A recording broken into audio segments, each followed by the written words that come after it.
Assalamualaikum warahmatullahi wabarakatuh. Perkenalkan, kami dari kelompok 8 yang beranggotakan saya sendiri yaitu Medi Sultan Tias dan rekan saya Ilham Mansis. Kami dari kelas 04 SKKM 002 yang mana mengampu mata kuliah perilaku organisasi. Pada kesempatan kali ini kami akan membahas materi kami yang berjudul motivasi dari konsep penerapannya. Materi yang pertama yaitu mengenai desain pekerjaan. Definisi dari desain pekerjaan itu sendiri yaitu fungsi penetapan atas kinerja dari karyawan baik itu secara individu maupun kelompok, yang mana tujuannya untuk mencapai tujuan atau visi dan misi dari perusahaan. Terdapat salah satu contoh kasus yang pernah diteliti oleh salah satu peneliti yaitu Dian Lestari, di mana beliau meneliti mengenai desain pekerjaan di suatu perusahaan yaitu PT Ciputra Graha. PT tersebut berwilayah di Kalimantan, di mana salah satu permasalahan yang ada di sana yaitu perusahaan tersebut belum menerapkan desain pekerjaan secara maksimal, yang mana terjadi over job desk. Over job desk ini dapat membebankan karyawan yang satu dengan karyawan yang lainnya. Mengapa demikian? Karena tidak sesuai dengan keahlian atau kemampuan dari karyawan tersebut, sehingga kualitas pekerjaan bisa jadi menurun. Kemudian setelah diteliti maka lakukan desain pekerjaan sesuai dengan kemampuan dan keahlian dari para karyawannya, yang mana hal tersebut dapat memotivasi pekerja untuk giat atau untuk memaksimalkan kerjanya. Apabila suatu pekerjaan dilakukan tidak sesuai dengan passion atau dengan kemampuan dalam diri karyawan tersebut, maka akan tidak maksimal dalam menyelesaikannya. Selanjutnya mengenai dimensi utama pekerjaan.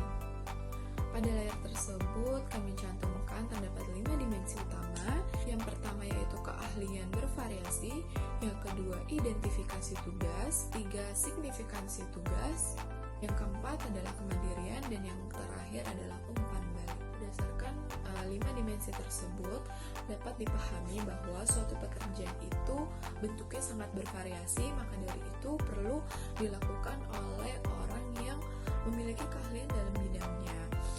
Tugas tersebut pasti memiliki identifikasi tertentu yang dapat dilakukan oleh seorang individu. Materi yang selanjutnya mengenai desain ulang pekerjaan.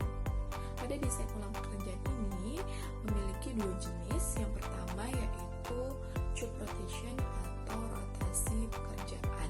Hal ini dapat dilakukan dengan cara memutar tugas karyawan. Maksudnya adalah karyawan yang A mengerjakan tugas karyawan B, karyawan B mengerjakan tugas karyawan C, dan selanjutnya. Mengapa demikian?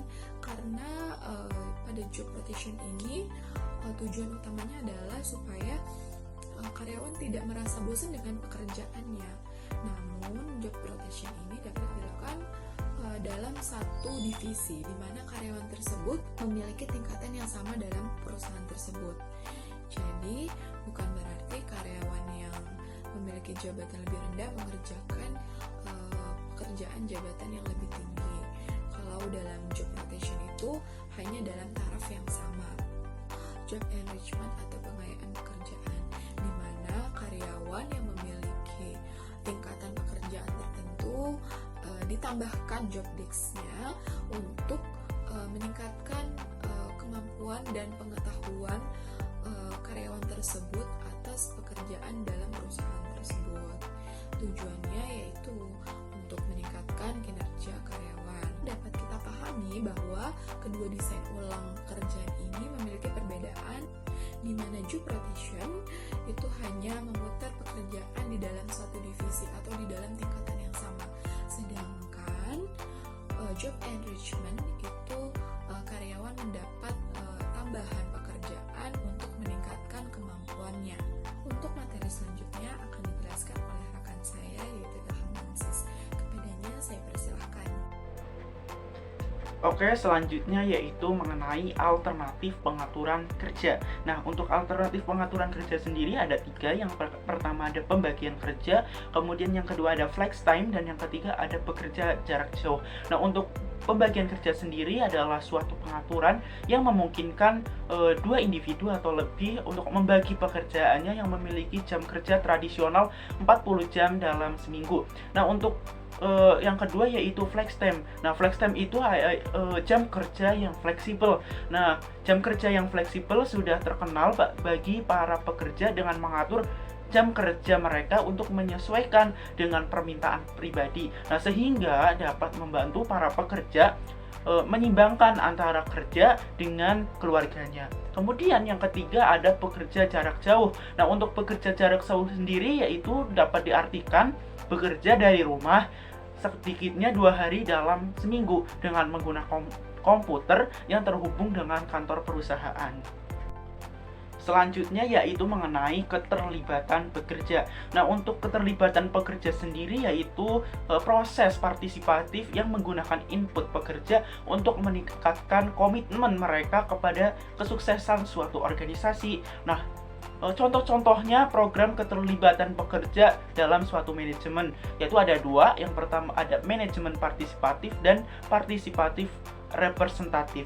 Nah, untuk manajemen partisipatif sendiri yaitu suatu proses yang mana para bawahan berbagai derajat kekuasaan pengambilan keputusan yang signifikan dengan para atasan langsung. Nah, sedangkan untuk partisipatif representatif yaitu satu sistem yang mana para pekerja berperan serta dalam pengambilan keputusan organisasi melalui sekelompok kecil representatif pekerja. Tujuannya adalah untuk mendistribusikan kembali kekuasaan di dalam organisasi, menetapkan tenaga kerja dalam suatu pijakan yang sama dengan kepentingan manajemen. Selanjutnya yaitu mengenai imbalan untuk memotivasi para pekerja. Ada dua, yaitu ada menciptakan suatu struktur gaji. Pada awal prosesnya adalah dengan menetapkan level gaji yang mensyaratkan keseimbangan keadilan internal dengan keadilan eksternal. Kemudian yang kedua yaitu memberikan imbalan kepada para pekerja melalui program pembayaran gaji yang bervariabel. Nah, untuk program gaji bervariabel maksudnya yaitu suatu rencana pembayaran gaji yang mendasarkan pada porsi gaji pekerja pada beberapa individu dan ukuran kinerja organisasi. Sekian presentasi dari kelompok kami, kurang lebihnya mohon maaf. Wabillahi taufiq wal hidayah. Wassalamualaikum warahmatullahi wabarakatuh.